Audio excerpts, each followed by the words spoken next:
நீங்களா? ஆமா மருமோள, நான் தான். என் மருமோளுக்கு என் மேல என்ன பாசம். ஏ அப்ப என்ன பெரிய விருந்து வச்சிருக்கா. ஆடுறது தாவறது குதிக்கிறது அது போடுறது முட்டை முத கொண்டுல வச்சிருக்கா. ஏ அம்மா அடியோ. கொஞ்சம் வாரும். வரமாட்டே. வர போறேரா இல்லையா? அம்மானு சொன்னேரு. உங்க அம்மானு சொன்னேரா? என்ன பரிமளா, எப்படி இருக்க? நல்லா இருக்கேன்க்கோ. நீங்க என்ன காத்தாட உட்காந்துட்டே போல இருக்கு. புது மருமம் வந்ததுல இருந்து வேலையெல்லாம் அவதான் பாப்பா போல இருக்கு. ஆமாம்மா, சோறு கறி எல்லாம் அவதான் வைப்பா. நல்ல வைப்பா பாத்துக்கா. இப்ப எனக்கு ஒரே ரெஸ்ட் தான். சின்ன தாயக்கா பரவாயில்ல, நீங்க கொடுத்து வச்ச ஆளுதான். சாயந்தரானா காப்பிக்கு ஏதாவது ஒரு பண்டம் சாப்பிடி வெள்ளா.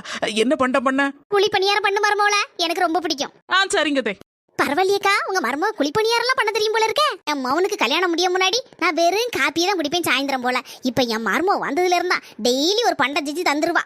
இன்னைக்கு புதுசா குழிப்பணியாரம் செய்ய போறாங்க. சரி செய்துட்டு வரட்டும், இருந்து தின்னுட்டு போனா நீனும். சரிங்கக்கா.